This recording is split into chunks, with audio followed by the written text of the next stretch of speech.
Welcome to వార్తల విశ్లేషణ. నేను దీపిక. వివిధ వార్తాపత్రికల్లో వచ్చిన హెడ్లైన్స్ చూద్దాం. ముందుగా ఈనాడు ఎడిషన్ చూద్దాం.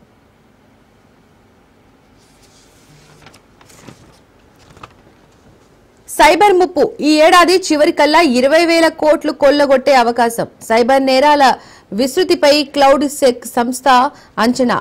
జాగ్రత్తగా ఉండకుంటే మోసపోయేందుకు ఆస్కారం. ప్రముఖ సంస్థ పేరు చెప్పి షేక్ మార్కెట్లో పెట్టుబడులతో భారీ లాభాలు వచ్చేలా సలహాలు ఇస్తామంటూ ఆశ పెడుతున్నారా? బ్యాంకు మేనేజర్ అంటూ ఫోన్ చేసి లావాదేవీల సమాచారం అడుగుతున్నారా? అయితే అలాంటి అపరిచితులను మాటలను అట్టే నమ్మేయొచ్చు. నమ్మితే వారు కోట్లు కొట్టేస్తారు. అలాంటి సమయాల్లో 1కి 2 సార్లు ఆలోచించి నిర్ణయం తీసుకోండి. ఈ ఏడాది చివరికల్లా భారత్లో బాధితుల నుండి సైబర్ నేరస్తులు 20,000 కోట్ల మేరకు కొల్లగొడతారని క్లౌడ్ సెక్ సంస్థ అంచనా వేసింది. గతేడాది సైబర్ నేరాలు ఎక్కువగా నమోదైంది తెలంగాణలోనే కావడంతో ఆశకు పోయి అసలుకే ఎసురు తెచ్చుకోవద్దని నిపుణులు హెచ్చరిస్తున్నారు. 2024లో మొదటి 9 నెలల్లోనే భారత్లో 13,333 కోట్ల మేర సొమ్మును సైబర్ నేరస్తులు కొల్లగొట్టినట్లు ఇండియన్ సైబర్ క్రైమ్ తెలిపింది. రైట్. ఘనంగా లష్కర్ బోనాలు. సికింద్రాబాద్ ఉజ్జయిని మహంకాళి అమ్మవారి బోనాల ఉత్సవం ఆదివారం ఘనంగా జరిగింది. ముఖ్యమంత్రి రేవంత్ రెడ్డి అమ్మవారికి పట్టు వస్త్రాలు సమర్పించి ప్రత్యేక పూజలు చేశారు. దేవాదాయ శాఖ మంత్రి కొండా సురేఖ అమ్మవారికి బోనం సమర్పించారు. రైట్. నేడు నూతన రేషన్ కార్డుల పంపిణీ. తిరుమలగిరిలో లబ్ధిదారులకు లభించనున్న సీఎం రేవంత్ రెడ్డి. రాష్ట్ర వ్యాప్తంగా లబ్ధిదారుకు అందనున్న 3.58 లక్షల కార్డులు. ఇక మరో న్యూస్. నవరసాల కోట కన్నుమూత. 750కి పైగా సినిమాల్లో నటించిన విలక్షణ నటుడు. చిత్రసీమలో విషాదం. ప్రధాని సహా పలువురు రాజకీయ సినీ ప్రముఖుల సంతాపం. తనదైన విలక్షణ నటనతో సినీ ప్రియుల్ని మెప్పించి చిత్ర పరిశ్రమపై చెరగని ముద్ర వేసిన నట దిగ్గజం కోట శ్రీనివాసరావు ఇక లేరు. ప్రతినాయకుడు, సహాయ నటుడు, హాస్య నటుడు ఇలా ఏ పాత్రలోనైనా అవలీలగా ఒదిగిపోగల నటుడిగా పేరు తెచ్చుకున్న ఆయన వయసు రీత్యా వచ్చిన అనారోగ్య సమస్యలతో కొంతకాలంగా బాధపడుతున్నారు. ఆదివారం తెల్లవారుజామున హైదరాబాద్ ఫిలిం నగర్లోని తన స్వగృహంలో తుదిశ్వాస విడిచారు. ఆయనకు సతీమణి రుక్మిణి, కుమార్తెలు పావని, పల్లవి ఉన్నారు. కుమారుడు ప్రసాదరావు 2010లో హైదరాబాద్ లో జరిగిన ఓ రోడ్డు ప్రమాదంలో కన్నుమూశారు. కోట శ్రీనివాసరావులు తన 4.5 దశాబ్దాలుగా సినీ ప్రయాణంలో పలు భాషల్లో 750కి పైగా సినిమాల్లో విభిన్నమైన పాత్రలు పోషించి ప్రేక్షకుల మదిలో నిలిచిపోయారు. ఆయన మృతి చిత్ర పరిశ్రమలో విషాదం నింపింది. ప్రధాని మోడీతో పాటు తెలుగు రాష్ట్రాల ముఖ్యమంత్రులు, సినీ రాజకీయ ప్రముఖులు కోట మృతికి సంతాపం ప్రకటించారు. సినీ రాజకీయ ప్రముఖులు పెద్ద సంఖ్యలో తరలివచ్చి ఆయన భౌతిక కాయాన్ని సందర్శించి నివాళులర్పించారు. ఆదివారం సాయంత్రం జూబ్లీహిల్స్ లో మహాప్రస్థానంలో కోట అంత్యక్రియలు నిర్వహించారు. రైట్. ఇవి ఈనాడు ఎడిషన్ యొక్క హెడ్లైన్స్. ఆంధ్రజ్యోతి చూద్దాం.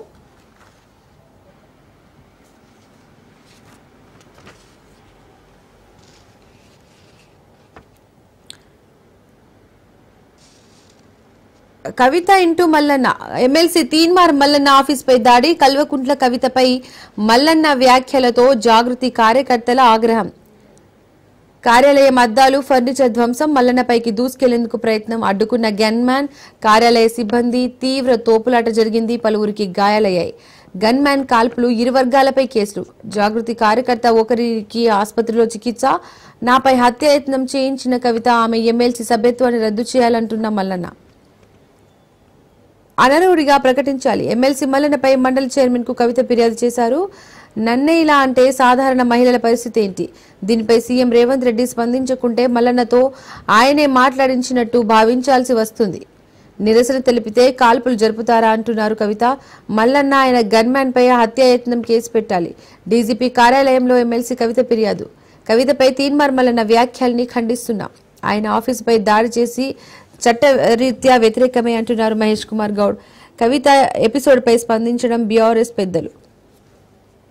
ఎమ్మెల్సీలు తీన్మార్ మల్లన్న, కల్వకుంట్ల కవిత మధ్య తీవ్ర వివాదం చెలరేగింది. బీసీల రిజర్వేషన్లపై మాట్లాడేందుకు కవిత ఎవరంటూ ఆమెపై మల్లన్న అనుచిత వ్యాఖ్యలు చేయడంతో జాగృతి కార్యకర్తలు ఆయన కార్యాలయంపై దాడికి పాల్పడ్డారు. వారిని అడ్డుకునేందుకు మల్లన్న గన్మ్యాన్ కాల్పులు జరిపితే పలువురికి గాయాలయ్యాయి. మరోవైపు తనపై దారుణమైన వ్యాఖ్యలు చేసిన తీన్మార్ మల్లన్నను ఎమ్మెల్సీ వర్గం నుంచి అనర్హుడిగా ప్రకటించాలంటూ మండలి చైర్మన్ కు కవిత ఫిర్యాదు చేశారు. అయితే తనపై కవిత హత్యాయత్నం చేయించారని మల్లన్న ఆరోపిస్తున్నారు. నేటి నుండి కొత్త రేషన్ కార్డులు సూర్యాపేట జిల్లా తిరుమలగిరిలో పంపిణీ చేయనున్న సీఎం రేవంత్ రెడ్డి. సాయంత్రం బహిరంగ సభలో ప్రసంగం. రేపు ఢిల్లీకి ముఖ్యమంత్రి రేవంత్. పివి సంస్మరణ సభలో పాల్గొనే ఛాన్స్. అక్కడే ఏపీ సీఎం చంద్రబాబుతో వేదిక పంచుకోనున్న రేవంత్ రెడ్డి. రాష్ట్రంలో సోమవారం నుండే కొత్త రేషన్ కార్డుల పంపిణీ కార్యక్రమం ప్రారంభం కానుంది. సూర్యాపేట జిల్లా తుంగతుర్తి నియోజకవర్గంలోని తిరుమలగిరిలో సీఎం రేవంత్ రెడ్డి ఈ పంపిణీ శ్రీకారం చుట్టారు. అనంతరం అక్కడే నిర్వహించనున్న బహిరంగ సభలో సీఎం ప్రస్తావిస్తారు. ఈ మేరకు సీఎం పర్యటన సభ కోసం అధికారులు ఏర్పాట్లు చేస్తున్నారు. ఎక్సైజ్ శాఖ నిర్లక్ష్యం వల్లే కల్తీ కల్లు విక్రయాలకు బాధ్యులు వారే. హైదరాబాద్లో 90% కల్తీ కల్లునే. కుకట్పల్లి ఘటనకు ముందు 20 కల్లు నమూనాలు పరిశీలిస్తే అన్నిట్లో ఆల్ఫ్రాజోలమైన కళ్లు మూసుకున్న అబ్కారీ శాఖ. దుర్ఘటన తర్వాత పరీక్షల్లోనూ ఆల్ఫ్రాజోలమే. కఠిన చర్యలు తీసుకునే యోచనలో సర్కారు. 10కి చేరిన కల్తీ కల్లు మృతుల సంఖ్య. సంచలనం సృష్టించిన కుకట్పల్లి కల్తీ కల్లు ఘటనలో ఎక్సైజ్ శాఖ నిర్లక్ష్యమే కారణమంటున్న ఆరోపణలు వస్తున్నాయి. హైదరాబాద్లో పలుచోట్ల ప్రమాదకరమైన మత్తు పదార్థాలు కల్లు తయారీకి విక్రయిస్తున్నారని తెలిసినా ఎక్సైజ్ అధికారులు పట్టించుకోలేదని తెలుస్తోంది. అందుకే కల్తీ కల్లు విక్రయాలు యథేచ్ఛగా జరుగుతున్నాయని అన్నారు. రైట్. కోట తెరాబీ నిష్క్రమణం. అనారోగ్యంతో బాధపడుతూ ఇంట్లోనే తుదిశ్వాస విడిచారు.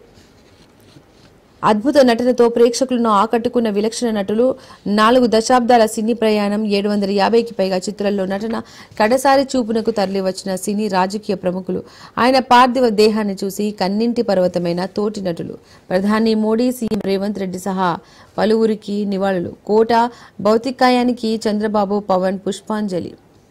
జూబ్లీహిల్స్ మహాప్రస్థానంలో ముగిసిన అంత్యక్రియలు. కోటకు 9 నంది అవార్డులు, 2015లో పద్మశ్రీ పురస్కారం.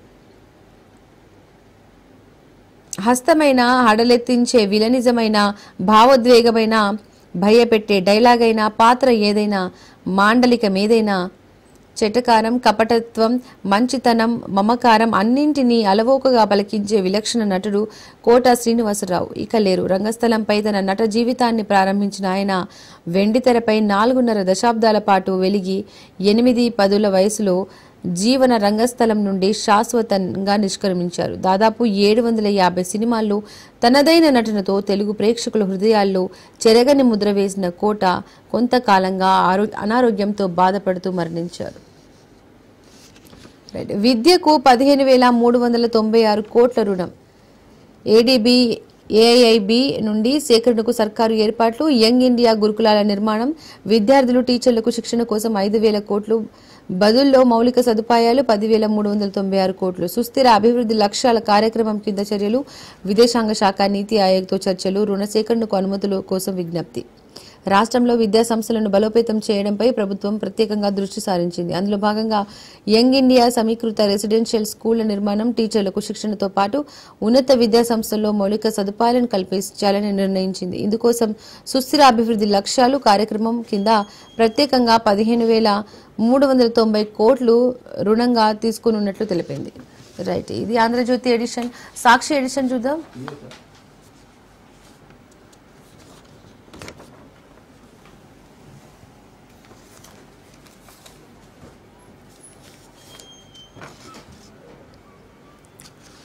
రిజర్వేషన్ల చుట్టూ రాజకీయం. బీసీలకు ఇచ్చిన మాట నిలబెట్టుకున్నామని చెబుతున్న అధికార కాంగ్రెస్ అసెంబ్లీలో బిల్లు మొదలు ఆర్డినెన్స్ వరకు రిజర్వేషన్ల అంశాన్ని ఉపయోగించుకునే వ్యూహం. రాష్ట్రపతి వద్ద బిల్లు ఆమోదానికి ప్రభుత్వం చేసిన ప్రయత్నాలేంటని ప్రశ్నిస్తున్న ప్రతిపక్షాలు.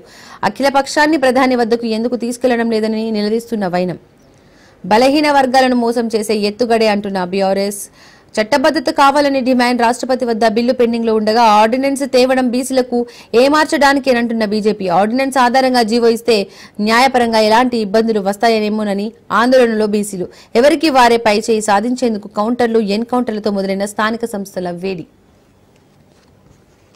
రాష్ట్ర రాజకీయాలన్నీ బీసీ రిజర్వేషన్ల అంశం చుట్టూనే తిరుగుతున్నాయి. స్థానిక సంస్థలకు 3 నెలల్లో ఎన్నికలకు నిర్వహించాలని హైకోర్టు ఆదేశించిన నేపథ్యంలో ఊపందుకున్న రిజర్వేషన్ల రగడను రాజకీయంగా ఉపయోగించుకునేందుకు అన్ని ప్రధాన పార్టీలు ఎత్తుగడలు వేస్తున్నాయి.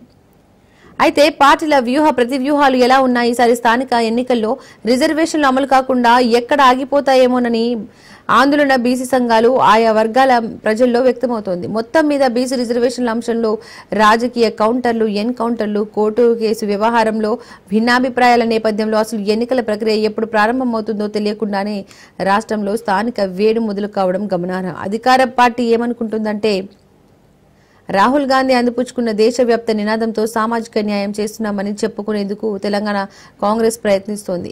ఎస్సీల వర్గీకరణ, మంత్రివర్గ విస్తరణతో పాటు తాజాగా రాష్ట్ర కేబినెట్ ఆమోదించిన ఆర్డినెన్స్ తో మాకు అన్ని వర్గాలకు తాము న్యాయం చేస్తున్నామని చెబుతోంది. అంతకంటే ముందు అసెంబ్లీలో ఆమోదం పొందిన బీసీ బిల్లు కూడా కామారెడ్డి డిక్లరేషన్ చిత్తశుద్ధితో అమలు చేస్తున్నామనేందుకు నిదర్శనమని ఆ పార్టీ నేతలు అంటున్నారు. రైట్. ఎమ్మెల్సీ తీన్మార్ మల్లన్నపై జాగృతి దాడి, మల్లన్నతో పాటు పలువురికి స్వల్ప గాయాలు. ఎమ్మెల్సీ కవితపై అనుచిత వ్యాఖ్యలు చేశారని దాడులు. క్యూ న్యూస్ లో ఆఫీసులో కర్రలు, రాడ్లతో విధ్వంసం. గాల్లోకి కాల్పులు జరిపిన మల్లన్న గన్మెన్. దాడులతో బీసీ ఉద్యమాన్ని ఆపలేరు అంటున్నారు తీన్మార్ మల్లన్న.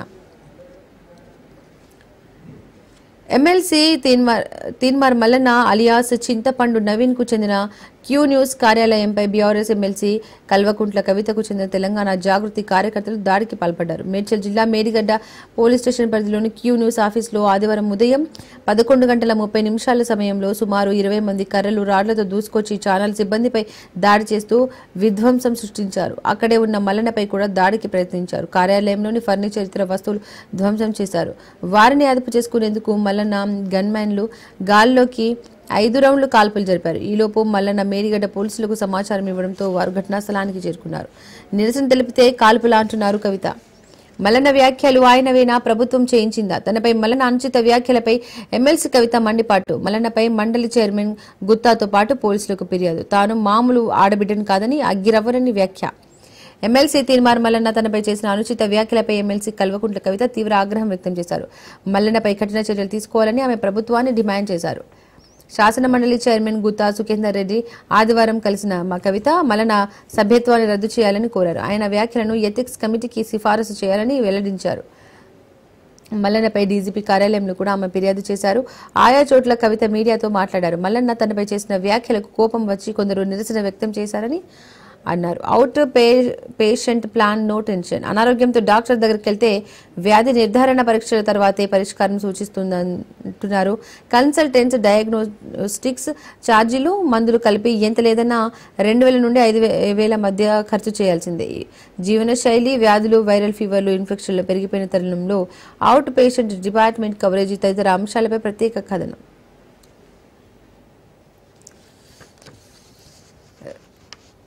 రైట్. దివికెగిసిన నవరసాల కోట, అనారోగ్యంతో కోట శ్రీనివాసరావు కన్నుమూత.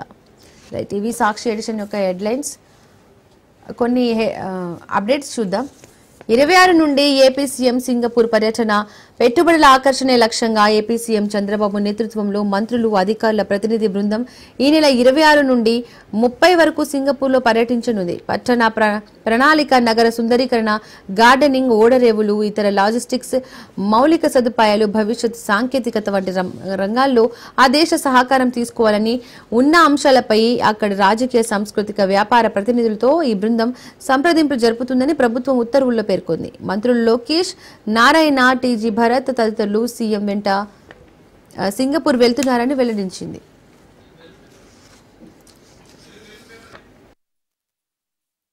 వెలుగు ఎడిషన్ చూద్దాం.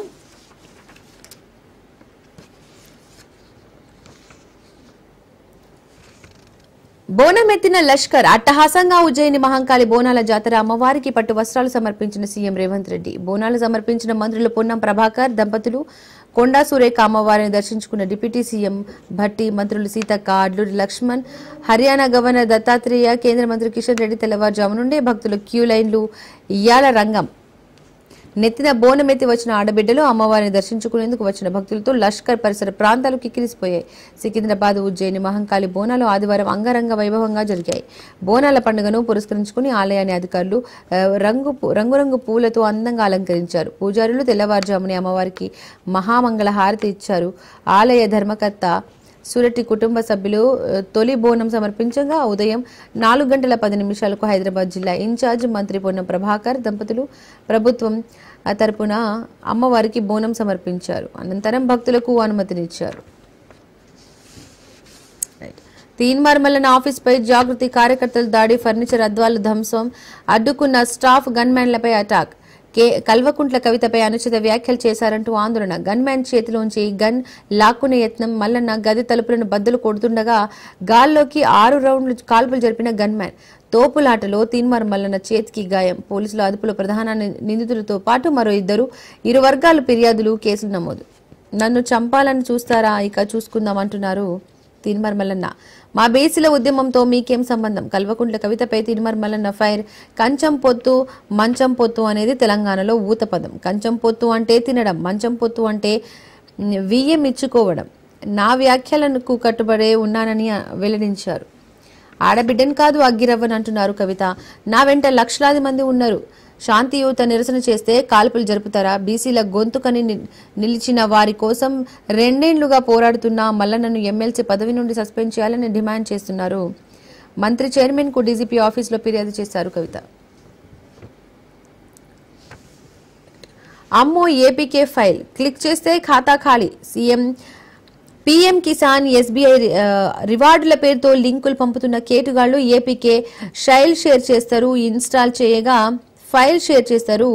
ఇన్స్టాల్ చేయగానే ఫోన్ హ్యాక్ చేస్తారు. మనం ఓటీపీలు చెప్పకుండా అకౌంట్లు ఖాళీ అవుతాయి. వాట్సాప్ డీపీలో ఒరిజినల్ లా లోగోలు, గ్రూపుల్లో ఏపీకే లింకులు సర్క్యులేట్. సోషల్ మీడియాలో వచ్చే ఏపీకే ఫైల్ ఓపెన్ చేయొద్దు. సైబర్ నిపుణులు మొబైల్ ఫోన్లలో కవాచ్ 2 యాప్ ఇన్స్టాల్ చేసుకోవాలి. మోసపోతే వెంటనే 1930కి కాల్ చేయాలని సూచన. సైబర్ మోసగాళ్లు రూట్ మార్చారు. సైబర్ నేరాల్లో ప్రజల్లో అవగాహన పెరిగి ఓటీపీలు చెప్పకుండా జాగ్రత్త పడుతుండటంతో ఏకంగా మొబైల్ ఫోన్లనే హ్యాక్ చేస్తున్నారు. ఇందుకోసం ఏపీకే ఆండ్రాయిడ్ అప్లికేషన్ ప్యాకేజీ ఫైళ్ల రూపంలో మాల్వేర్ను పంపి సెల్ ఫోన్లలో చొరబడుతున్నారు. ఆ తర్వాత మొబైల్ ఫోన్ను తమ ఆధీనంలోకి తీసుకుని బ్యాంక్ అకౌంట్లను ఖాళీ చేస్తున్నారు. ఇందులో ప్రస్తుతం సీఎం కిసాన్ యోజనను టార్గెట్ చేశారు. పీఎం కిసాన్ పేరుతో లింకులు పంపించి అందినంత దోచేస్తున్నారు. అలాగే ఎస్బీఐ సహా జాతీయ బ్యాంకుల సింబల్స్తో YONO, VIP reward points, credit score points, కేంద్ర రాష్ట్ర ప్రభుత్వాల స్కీమ్లు అంటూ ఆశ చూపి గాలం వేస్తున్నారు. ఈ కామర్స్ సైట్స్ ఈవెంట్స్ పేరుతో బంపర్ ఆఫర్లు అంటూ మోసం చేస్తున్నారు. ఈజీగా ట్రాప్ లో పడేలా ఆయా స్కీమ్లు, ఆఫర్ల పేరిట మోసపూరిత ఏపీకే ఫైల్ పంపుతున్నారు. వీటిని క్లిక్ చేసి ఇన్స్టాల్ చేసుకున్న వారి మొబైల్ ఫోన్లు హ్యాక్ చేసి అందిన కాడికి దండుకుంటున్నారు. బనకచెర్ల ఇప్పుడు అసాధ్యం. సిడబ్ల్యూసీకి పోలవరం ప్రాజెక్టు అథారిటీ లేక పీజీ లింక్ పోలవరం డిపిఆర్ కు విరుద్ధం. ఏపీ అది చేపడితే పోలవరానికి కొత్త డిపిఆర్ ఇవ్వాల్సిందే. వీటి ద్వారా తరలించాలనుకునే 200 టీఎంసీలపైన స్టడీ చేయించాలి. పీబీ లింక్తో పోలవరం ప్రాజెక్టు పరిమితులను మారిపోతాయి. తాడిపూడి కెనాల్ కూడా పోలవరం ప్రాజెక్టులో భాగమేనని వెల్లడి. ఏపీ నిర్మించడానికి తలపెట్టిన పోలవరం బనకచెర్ల లింక్ ఇప్పుడు సాధ్యం కాదని పోలవరం ప్రాజెక్టు అథారిటీ తేల్చి చెప్పింది. ఈ ప్రాజెక్టు ద్వారా తరలించాలని అనుకుంటున్న 200 టీఎంసీలు పోలవరం ప్రాజెక్టు ఒరిజినల్ డిపిఆర్లో భాగం కాదని స్పష్టం చేసింది. ఈ నేపథ్యంలో 200 టీఎంసీలో సరైన సంస్థలో కేంద్రం సమగ్ర అధ్యయనం జరిపించాలని సూచించింది. వడ్డీల భారం తగ్గితేనే అభివృద్ధికి నిధులు. లోన్ల రిస్ట్రిక్షన్స్ కోసం కేంద్రానికి మరోసారి విజ్ఞప్తి చేయాలని రాష్ట్ర ప్రభుత్వ నిర్ణయం. అధిక వడ్డీలకు భారీగా అప్పులు తెచ్చిపెట్టిన ప్రభుత్వం. రైట్, నమస్తే తెలంగాణ ఎడిషన్ చూద్దాం.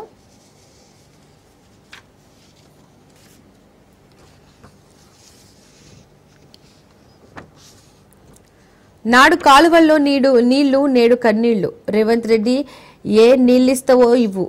కేసీఆర్ హయాంలోనే 6 ఏళ్ల పాటు 2 పంటలు కాళేశ్వరం వీళ్లు ఇస్తే కడుపు నిండా పంటలు పండించుకున్నాం. అంతకు మునుపు 50 ఏళ్లు నీళ్లు లేవు. కాంగ్రెస్ వచ్చిన కాడి నుండి పంటలు ఎండుతున్నాయి. కేసీఆర్ హయాంలో వచ్చినవి కాళేశ్వరం నీళ్లు కాదని మీరంటున్నారు. మరి ఇప్పుడు ఏ నీళ్లు ఇస్తావో ఇచ్చి ఆదుకో రేవంత్ రెడ్డి అంటున్నారు వీరబోయిన నాగయ్య అనే రైతు. కాంగ్రెస్ రాగానే నీటి కటకట ఎట్లా మొదలైంది? 2 ఏళ్ల కిందట వచ్చినవి కాళేశ్వరం నీళ్లు కాకుంటే అవే నీళ్లు పంటలకు ఇప్పుడెందుకు పారుతలేవు? ఇప్పుడు ఒక్క పంటకైనా నీళ్లు ఇస్తలేరెందుకు? ముఖ్యమంత్రిని ప్రశ్నిస్తున్న తుంగతుర్తి రైతులు. నేడు తుంగతుర్తిలో పర్యటించనున్న సీఎం రేవంత్ సమాధానం చెప్పే వెళ్లాలని అన్నదాతల డిమాండ్. దశాబ్దాల తరబడి చుక్క నీటిని నోచుకోక కరువుతో అల్లిన తుంగతుర్తి నియోజకవర్గ తెలంగాణ తొలి ముఖ్యమంత్రి కేసీఆర్ నిర్మించిన కాళేశ్వరం ప్రాజెక్టు ద్వారా గోదావరి జలాలు రావడంతో 2019-2023 వరకు ఇంచు భూమి కూడా పడావు పడకుండా సాగులోకి వచ్చింది. ఇప్పుడేమో నీళ్లు లేక పంటలు పండుతలేవు. రైట్, కొన్ని అప్డేట్స్ చూద్దాం.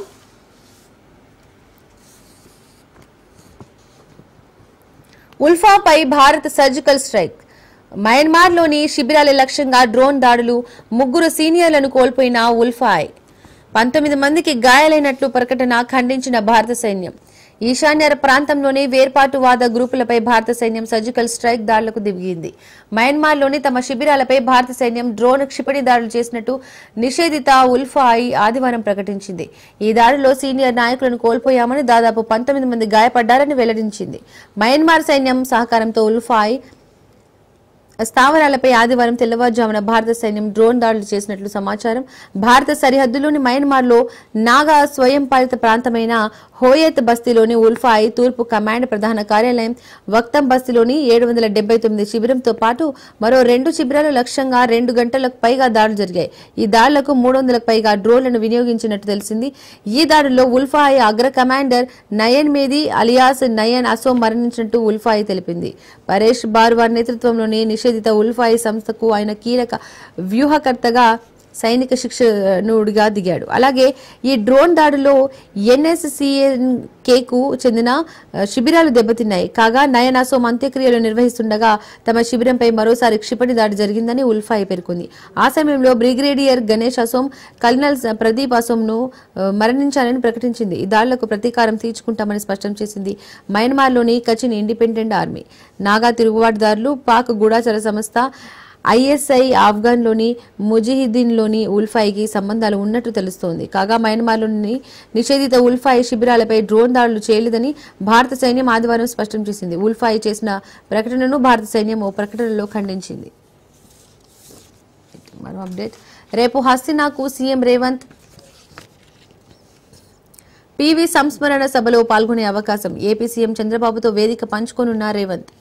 ముఖ్యమంత్రి రేవంత్ రెడ్డి ఢిల్లీ పర్యటనకు ఖరారైనట్టు తెలిసింది. మంగళవారం మధ్యాహ్నమే ఆయన ఢిల్లీ వెళ్తారని, 16, 17 తేదీల్లోనూ అక్కడే ఉంటారని సమాచారం.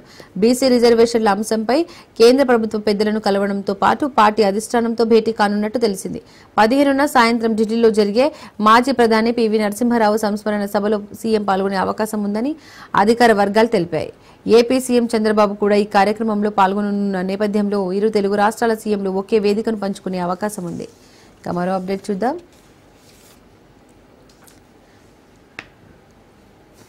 జూబ్లీహిల్స్ ఉప ఎన్నికలు వస్తే 500 మంది మాలల నామినేషన్లు. తెలంగాణ రాష్ట్ర మాల సంఘాల జేఏసీ చైర్మన్ భాస్కర్ స్పష్టీకరణ. జూబ్లీహిల్స్ ఉప ఎన్నికల్లో 500 మంది మాలలు నామినేషన్లు వేస్తారని తెలంగాణ రాష్ట్ర మాల సంఘాల జేఏసీ చైర్మన్ మందాల భాస్కర్ తెలిపారు. అయితే ఎస్సీ వర్గీకరణ జరిగిన తర్వాత మాలలకు విద్యా, ఉద్యోగ రంగాలలో రోస్టర్ విధానం వల్ల తీవ్ర అన్యాయం జరుగుతోందని ఆరోపించారు. రోస్టర్ విధానాన్ని సరిచేయకుంటే ప్రభుత్వానికి వ్యతిరేకంగా పోరాడతామని, రాబోయే స్థానిక సంస్థల ఎన్నికల్లో కాంగ్రెస్ పార్టీకి బుద్ధి చెబుతామన్నారు. ఆదివారం సోమాజిగూడ ప్రెస్ క్లబ్ లో ఏర్పాటు చేసిన సమావేశంలో జేఏసీ గౌరవ అధ్యక్షుడు చెరుకు రామచందర్, చీఫ్ కోఆర్డినేటర్ తాళ్లపల్లి రవి, కార్యనిర్వాహక చైర్మన్ మంత్రి నరసింహ తదితరులతో కలిసి మాట్లాడారు. తమకు జరుగుతున్న అన్యాయంపై అన్ని రాజకీయ పార్టీల రాష్ట్ర అధ్యక్షులను కలుస్తామన్నారు. జిల్లాలో పర్యటించి కాంగ్రెస్ చేసిన మోసం, అన్యాయాన్ని తెలియజేస్తామన్నారు. రానున్న జూబ్లీహిల్స్ ఉప ఎన్నికల్లో 500 మంది మాలల నామినేషన్లు వేశారన్నారు. సమావేశంలో జేఏసీ కార్యనిర్వాహక చైర్మన్ భీమ్ సేవ్, కన్వీనర్ ఎన్ కనకరాజు, నాయకులు రావుల అంజన్న, వేణుగోపాల్ పాల్గొన్నారు. రైట్, ఇక మరో అప్డేట్ చూద్దాం.